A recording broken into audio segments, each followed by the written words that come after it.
Hello and welcome to Pathfinder. तो दोस्तों recently एक ग्राउंड ब्रेकिंग डिस्कवरी हुई है। साइंटिस्ट ने स्मॉलेस्ट ब्लैक होल डिस्कवर किया है और इसी का नाम रखा है यूनिकॉर्न। यूनिकॉर्न जानते हैं क्या होता है? यूनिकॉर्न एक माइथोलॉजिकल जीव है, उड़ने वाला घोड़ा जिसके सामने सिंह हो। हैरी पॉटर वगैरह में शायद आपने देखा हो, रियलिटी में नहीं होता। आज ये एक मुहावरा है, यूनिकॉर्न बन जाना यानी लाखों में एक, करोड़ों में एक हो जाना। तो ये जो डिस्कवरी है, ये जो स्मॉलेस्ट ब्लैक होल है, कहा जा रहा है ये भी कुछ यूनिकॉर्न को देख लेने के बराबर है, यानी नेक्स्ट टू इम्पॉसिबल चीज कुछ वैसा साइंटिस्ट ने देख लिया है। तो आइए आज इस ग्राउंड ब्रेकिंग डिस्कवरी को आज हम समझने वाले हैं। बहुत इंपॉर्टेंट है एंड हो सकता है ये डिस्कवरी आने वाले दिनों में स्टार्स की लाइफ साइकिल की जो हमारी समझ है उसको बिल्कुल बदल कर रख दे। चलिए बिना वक्त बर्बाद किए जल्दी जल्दी समझेंगे क्या है ये डिस्कवरी, क्या है ये सब कुछ। तो दोस्तों ये अगर आप देखो तो बहुत पास है ये ब्लैक होल। ये ब्लैक होल कॉन्स्टिलेशन मोनोसिरोस में पाया गया है। मोनोसिरोस कॉन्स्टिलेशन, मोनोसिरोस का मतलब ही होता है, ग्रीक शब्द है यूनिकॉर्न का। तो एस्ट्रोनॉमर्स ने उसी कॉन्स्टिलेशन में ये पाया है, ये उसी में ये ब्लैक होल पाया है और उसी का नाम रखा है यूनिकॉर्न। तो अगर आप देखें तो उसका नाम यूनिकॉर्न रखने के पीछे दो कारण हैं। एक तो क्योंकि मोनोसिरोस कॉन्स्टिलेशन में जिसका मतलब यूनिकॉर्न होता है, और दूसरा है क्योंकि इसकी discovery just like unicorn next to impossible है। तो दोस्तों आप अगर देखें तो ये बस 1500 लाइट ईयर्स अवे है, यानी पृथ्वी से बिल्कुल करीब है। जब मैं कह रहा हूं 1500 लाइट ईयर्स, आप तो कहेंगे सर बहुत दूर है, आप कैसी बात करते हो, 1500 लाइट ईयर तो बहुत दूर हो गया, लाइट को 1500 साल लगते हैं। तो दोस्तों आप कुछ ऐसे सोचिए, ये हमारा, आप देखो तो ये हमारी गैलेक्सी है, आकाशगंगा मिल्की वे है। तो इस मिल्की वे में इस कोने से इस कोने की दूरी जानते हैं कितनी है? 1 लाख लाइट ईयर अवे। बस 1 लाख लाइट ईयर की दूरी है, 1 लाख लाइट ईयर। और मैंने किसकी बात की? 1500 लाइट ईयर, यानी बहुत कम उससे। और अगर ये सिर्फ एक गैलेक्सी है हमारी, उसकी एक एंड से दूसरे एंड की दूरी 1 लाख लाइट ईयर है।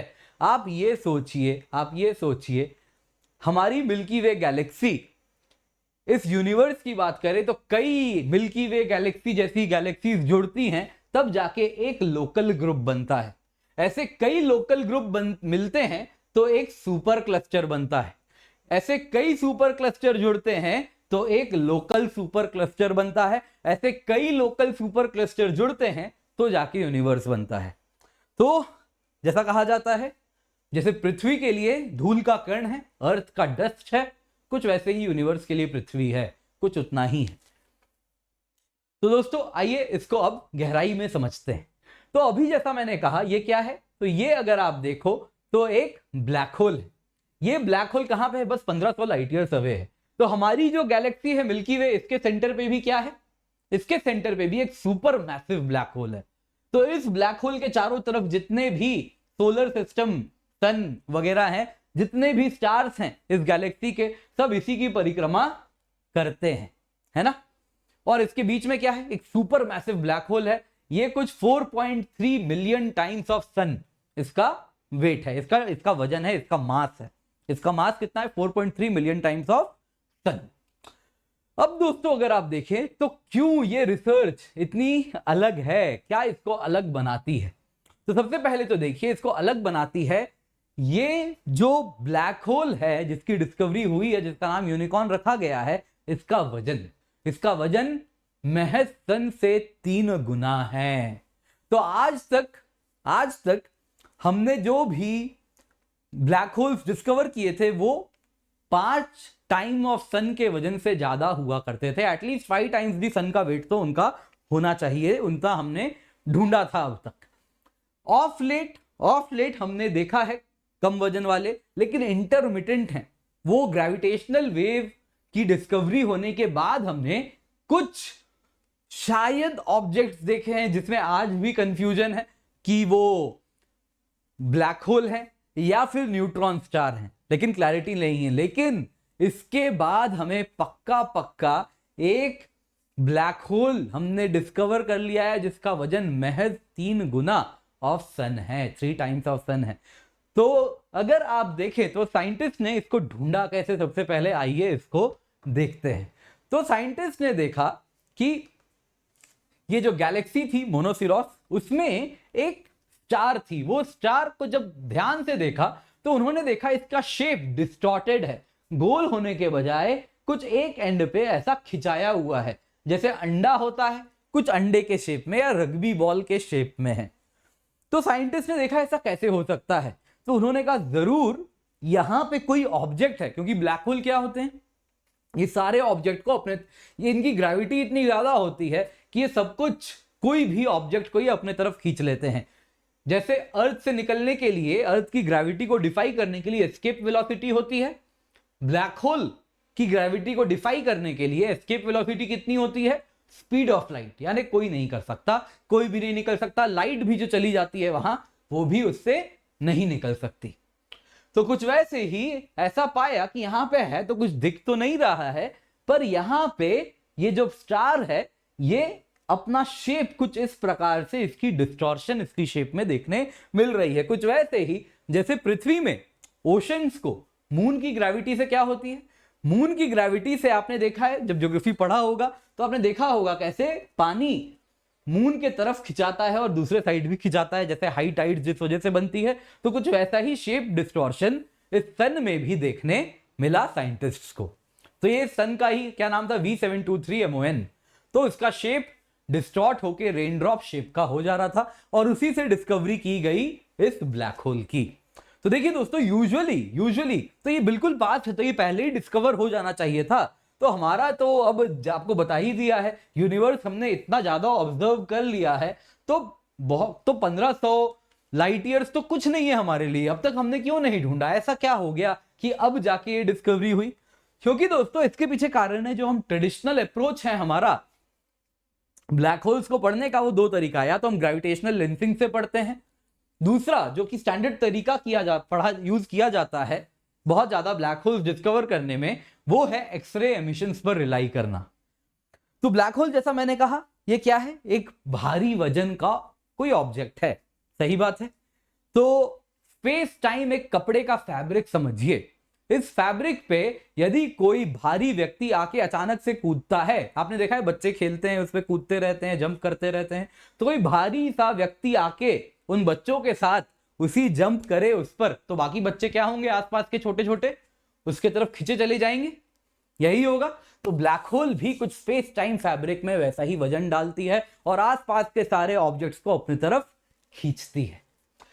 तो इस वजह से सारे के सारे ऑब्जेक्ट्स, तो आसपास में कोई भी ब्लैक होल के आसपास जो स्टार होती है, तो उसकी जो कंपेनियन स्टार होती है, वो कंटिन्यूअसली लाइट एमिट कर रही होती है।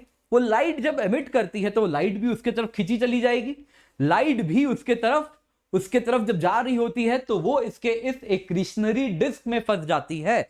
अब कुछ ऐसे सोचिए, एक टाइम स्पेस फैब्रिक कंटिन्यूम में कपड़ा है, कपड़े में बॉल ऐसे गोल गोल घूम रहे हैं और वो गोल गोल घूमते हुए एक भारी बॉल उस पर आप बीच पे गिरा दो, तो जो ऑब्जेक्ट्स भी निकलेंगे वो भी गोल गोल घूमते घूमते ही सेंटर की तरफ जाएंगे, लीनियरली नहीं जाएंगे, रादर घूमते घूमते घूमते सर्कल बनाते हुए सेंटर की तरफ जाएंगे। तो कुछ वैसे ही जो भी ऑब्जेक्ट्स निकल रहे हैं, जो भी आसपास की स्टार है उससे पार्टिकल्स निकल रहे हैं, वो पार्टिकल्स आप देखोगे तो ऐसे गोल गोल गोल गोल गोल गोल घूमते घूमते सेंटर की तरफ जा रहे होते हैं।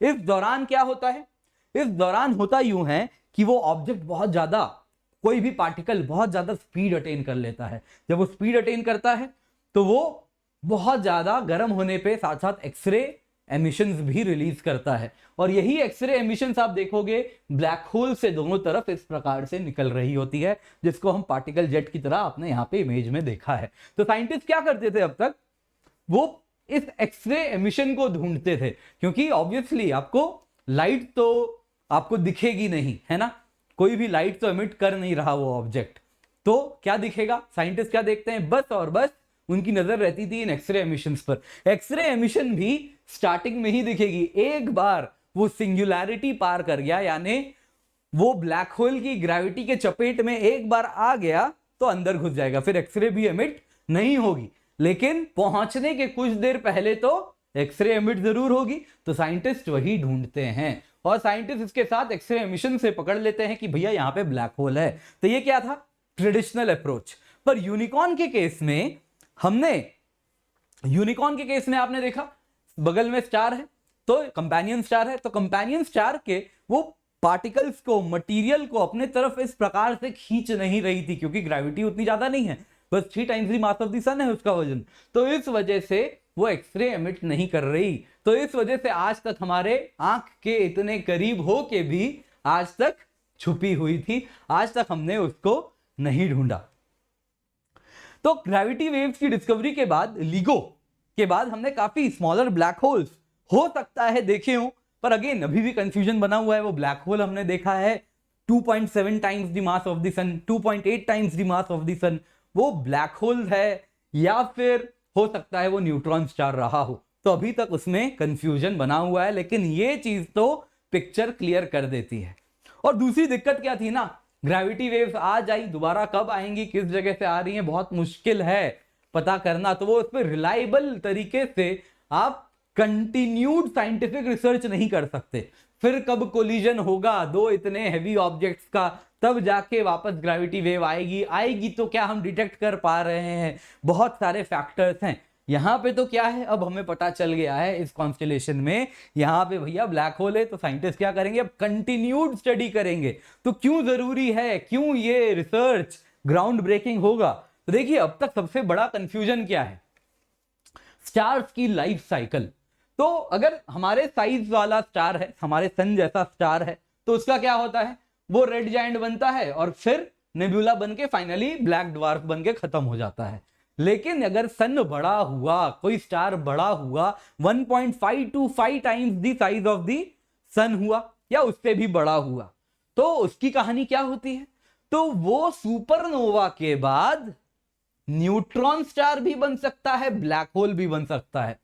और ये सब डिसीजन 1 से 5 सेकंड में होता है। सन में कुछ ऐसा होता है 1 से 5 सेकंड में कि वो फैसला ले लेता है कि उसको न्यूट्रॉन स्टार बनना है या ब्लैक होल बनना है।